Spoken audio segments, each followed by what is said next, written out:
Assalamualaikum students. Now we are going to start lesson number 21 hypothesis testing. और इसमें ये जितने भी ये चैप्टर है सारा ये प्रीवियस जो आपके चैप्टर है लेसन नंबर 20 है उससे मैच करता है। सारे कॉन्सेप्ट्स वही हैं और इसमें क्वेश्चंस आप देख लेते हैं क्वेश्चंस क्या आ सकते हैं, हाइपोथेसिस टेस्टिंग क्या होती है उसके बारे में ओवरव्यू जनरल आपने इसका कॉन्सेप्ट क्लियर करना है। आपसे शॉर्ट क्वेश्चन में ये क्वेश्चन हो सकता है। और देन नल हाइपोथेसिस और अल्टरनेटिव हाइपोथेसिस क्या होते हैं, इनमें डिफरेंस क्या है। नेक्स्ट है अजम्पशंस, बहुत ज़्यादा ज़रूरी है। अजम्पशंस जो हम हाइपोथेसिस टेस्ट करते हैं उसकी अजम्पशन क्या है और क्या चीज़ें होनी चाहिए जिसकी वजह से हम हाइपोथेसिस जो है वो टेस्ट कर सकते हैं। एक तो रैंडम सैंपल होना चाहिए हमारे पास और जो पार्टिसिपेंट हम रैंडमली सिलेक्ट करते हैं। अंदर इंडिपेंडेंट ऑब्जर्वेशन यानी हर जो सैंपल है उसमें जितने भी इंडिविजुअल हैं हमारे पास सब्जेक्ट्स हैं उनका हमने इंडिविजुअली हमने उनकी ऑब्जर्वेशन लेनी है, इंडिपेंडेंट ऑब्जर्वेशन लेनी है।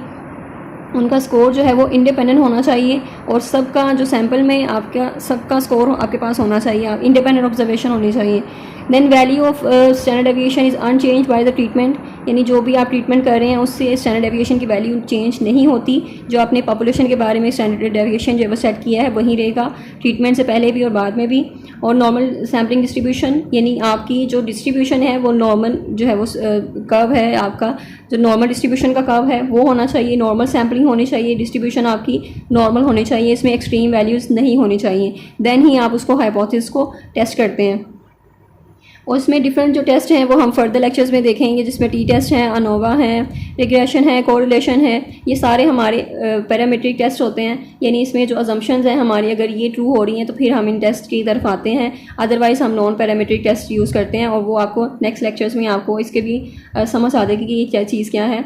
एरर्स इन हाइपोथेसिस टेस्टिंग, यानी हम कौन सी एरर करते हैं जब भी हम हाइपोथेसिस जो है वो उसको टेस्ट कर रहे होते हैं।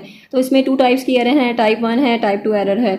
और एरर मींस आपकी जो आप इसमें मिस्टेक कर रहे हैं, ठीक है, आपने जो आपके रिज़ल्ट आ रहा था वो मैच कर रहा था लेकिन आपने उसको रिजेक्ट कर दिया, यानी वो ट्रू था उसको रिजेक्ट कर दिया, और अगर वो रिजेक्ट हो रहा था आपने उसको एक्सेप्ट कर लिया। तो ये टाइप 1 एंड टाइप 2 एरर है। टाइप 1 एरर में इस तरह होता है कि जो रिसर्चर है वो नल हाइपोथेसिस को रिजेक्ट कर देता है जबकि वो ट्रू होती है। और जब टाइप 2 एरर है, टाइप 2 एरर में जो रिसर्चर है वो उसको नल हाइपोथेसिस को रिजेक्ट नहीं करता जो कि ट्रू नहीं होती, जो फॉल्स होती है।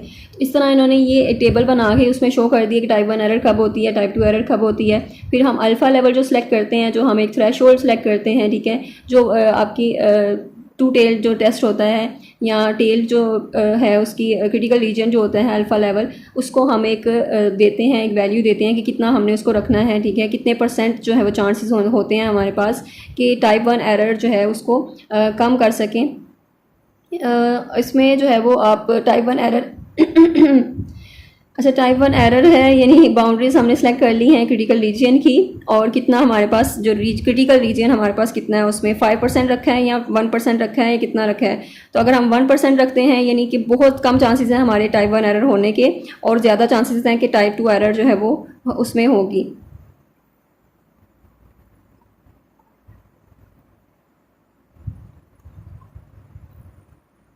अच्छा, यहाँ पर जो स्टेप्स हैं आपने वो भी देखने हैं कि आपने हाइपोथेसिस टेस्टिंग कैसे करनी है। लॉन्ग क्वेश्चन में आपसे ये क्वेश्चन हो सकता है कि इसमें आप एग्जांपल उन्होंने दी है, उसके बाद एक्सपेरिमेंट उन्होंने किया है, इसको आपने रीड कर लेना है, बहुत इजी एक्सपेरिमेंट है ये।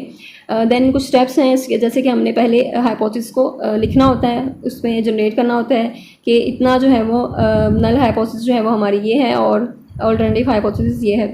आप अल्फ़ा लेवल सेलेक्ट करना है कि आप कितने % जो है वो उसमें रखने हैं, रिस्क रखते हैं आप, कितना % आपका रिस्क है कि आपका जो टाइप 1 एरर है वो हो सकता है।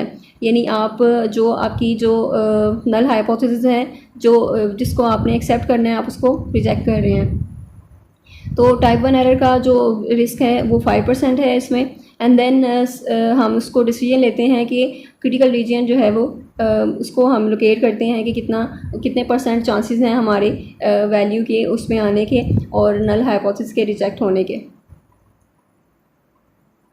फिर हम डेटा कलेक्ट करते हैं एंड कंप्यूट करते हैं जो सैम्पल स्टैटिस्टिक्स हैं, और इसमें जो फार्मूला है वो हमने पीछे भी जो पढ़ा है पिछले चैप्टर में।